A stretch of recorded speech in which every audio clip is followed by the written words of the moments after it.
저번에 제가 성공자 대학이라고 지금 오리엔테이션 한번 했잖아요. 근데 그때 촬영을 못 했어요. 그래서 오늘 그거 잠깐 짧게 그거 촬영하고 오늘 저 1강 꿈에 대해서 여러분과 함께 이야기 나눠보고자 합니다.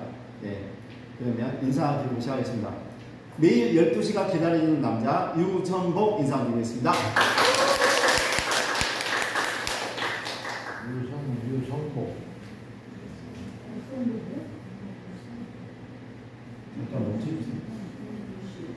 앞으로 계속 촬영을 해서 유튜브에 올릴 겁니다.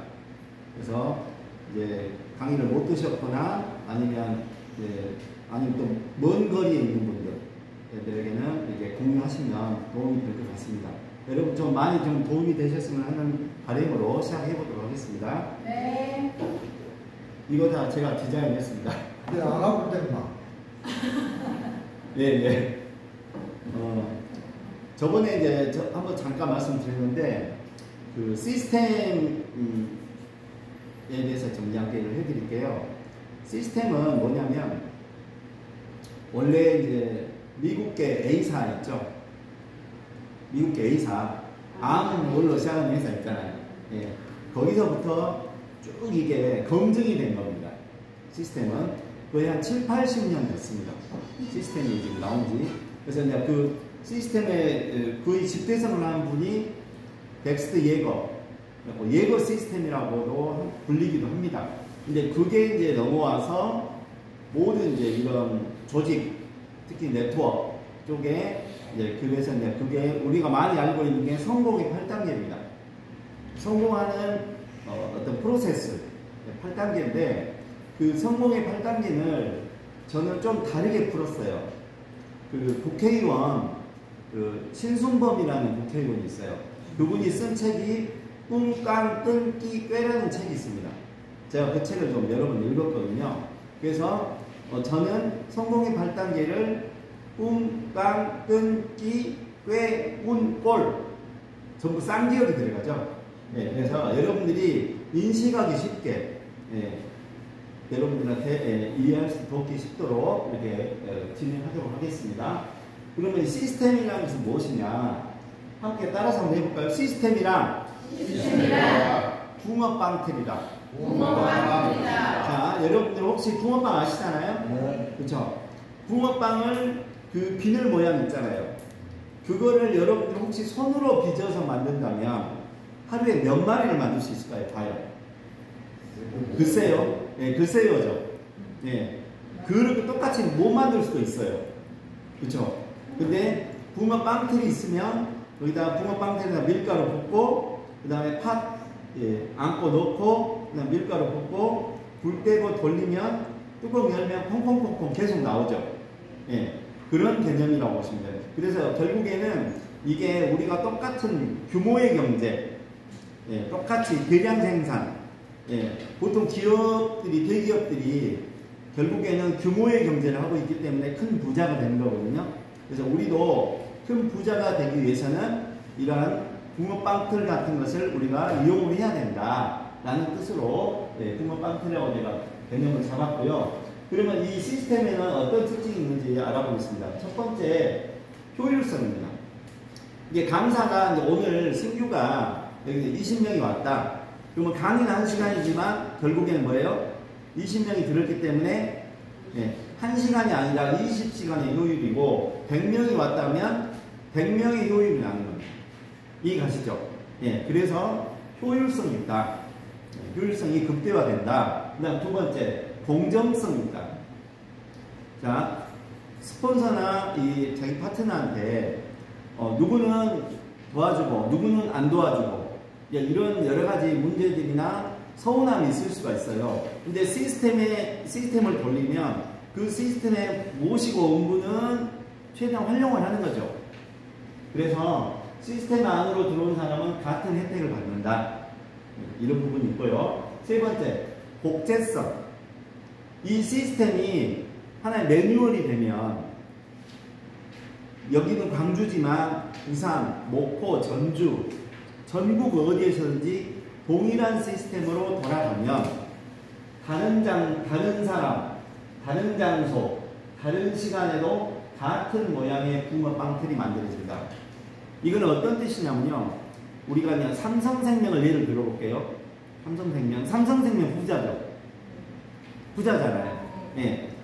근데 다른 사람의 힘. 요즘은 이 보험하신 분들이 학력이 고학력이에요. 노트북 들고 연구합니다. 맞죠? 그런 사람들의 힘. 또 그 사람들이 삼성생명의 설계사가 10만 명이다. 그러면 하루에 5시간만 일한다 치더라도 50만 시간을 일하고 있는 거죠. 다른 사람의 또 돈. 삼성생명이나 이런 보면 자기 돈이 아니에요. 고객 돈이에요. 고객 돈 받아가지고 은행도 마찬가지입니다. 이게 은행도 예대마진이라고 하지 않습니까? 고객이 맡긴 예금에 나갈 지급될 이자하고 자기들이 그 보관한 돈에서 나가는 대출 이자하고 차액, 그걸 예대마진이라고 하거든요. 그러니까 결국엔 그 차액으로 인해서 시간 돈 장사하는 겁니다. 그래서 돈을 버는 거예요. 이해가셨죠? 그래서 이런 부분들이 복제성이다. 이 말씀을 드리고 싶고요. 시너지 효과. 우리가 점심시간에 식당 가보면 바글바글해요. 그래가지고 웨이팅이라고 하죠. 예, 기다려요. 뭐요? 번호표 뽑고.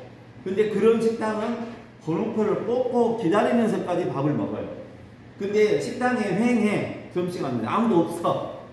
한두 명 있어. 그러면 그를 갖다가 차 돌려서 나옵니다. 이거 문제가 있는 것 같다. 그래서 사람들이 모인다는 것은 기가 응집이 된다는 거고 거기에 반은 그 에너지에 의해서 일들이 진행이 된다. 그걸 보러 시너지 효과를 한다. 이렇게 말씀드릴 수 있고요. 그 다음에 결국에는 시스템을 하는 이유는 이 5번째입니다. 우리가 맥도날드가 됐든 롯데리아가 됐든 스타벅스가 됐든 이런 프랜차이즈도 있죠. 예, 프랜차이즈는 뭐 하는 거냐면 그 성공된 방법을 이거를 시스템화 해가지고 판매하는 겁니다. 이게 우리가 프랜차이즈를 하려면 돈이 뭐 몇천에서부터 뭐 5,6천만 원에서부터 뭐 몇 억까지 들어가지 않습니까? 그건 뭐예요? 햄버거 같으면 햄버거를 어떻게 굽는지, 패티를 어떻게 굽는지, 어떻게 만드는지, 고객 응대는 어떻게 하는지, 뭐 손님이 오면 멘트를 어떻게 하는지, 이 모든 것들을 성공하는 방법을 집대성해 가지고 이거를 파는 거예요. 그걸 사는 거죠. 근데 여기는 뭐예요? 이거를 사는 게 아니라 이 울타리 안에 들어오면 이거를 이용해서 내가 같이 성공할 수 있는 시스템으로 향해 가는 겁니다. 그래서 프랜차이즈와 같다. 이렇게 이해하시면 되겠고요. 그래서 그걸 가지고 결국에는 뭘 만드느냐면 우리가 이제 책을 출판하면 인쇄소득이라고 하죠. 책이 팔릴 때마다 그 다음에 음악 김범수라든지 또 이런 유명한 작곡가들 있잖아요. 음악을 만들었을 때 저작권, 그 다음에 건물주는 건물을 갖고 있으면서 월세를 받잖아요. 이런 걸 보고 바로 권리소득이라는데 이걸 합쳐서 뭐라고 자산이라고 합니다. 나에게 계속 수입을 가져다 주는 것. 내가 자고 있는 동안에도 이게 워렌 버핏이 그런 말씀했잖아요. 내가 잠을 자고 있는 동안에도 돈이 들어오는 방법을 찾지 못한다면 여러분은 아마 죽을 때까지 일을 해야 될 것이다. 이런 말씀을 했잖아요. 그런 것처럼 이런 권리소득을 만들 수 있는 도구가 바로 방법이 시스템이다. 그래서 이제 계속 결론을 하고 싶은 말은 내가 이 사업이 내 사업이지 않습니까? 성공을 하기 위해서는 내가 나부터 이 시스템이 들어오고 나부터 그리고 내 함께하는 파트너들을 얼마나 많은 인원이 이 시스템 안에서 들어와 가지고 진행이 되느냐. 그래서 네트워크 같은 경우는 보통 사람들이 회사, 제품, 보상 플랜 이 세 가지를 주로 사업 설명에서 이야기를 해요. 근데 실제로 제가 일을 해보니까 이 세 가지 말고 내가 어떤 그룹에서 어떤 스폰서와 또 어떤 파트너들과 어떠한 방법으로 언제 사업 초기에 회사가 시작을 했을 때 그런 방법으로 내가 하느냐에 따라서 내 성공의 속도나 크기가 결정이 된다는 거죠. 그래서 여러분들이 이 시스템을 여러분들이 중요하다 생각하시고 여러분들이 잘 활용하시면 좋을 것 같고 여러분들의 훨씬 성공하는데 많은 도움이 될 것 같습니다. 이상 마치도록 하겠습니다.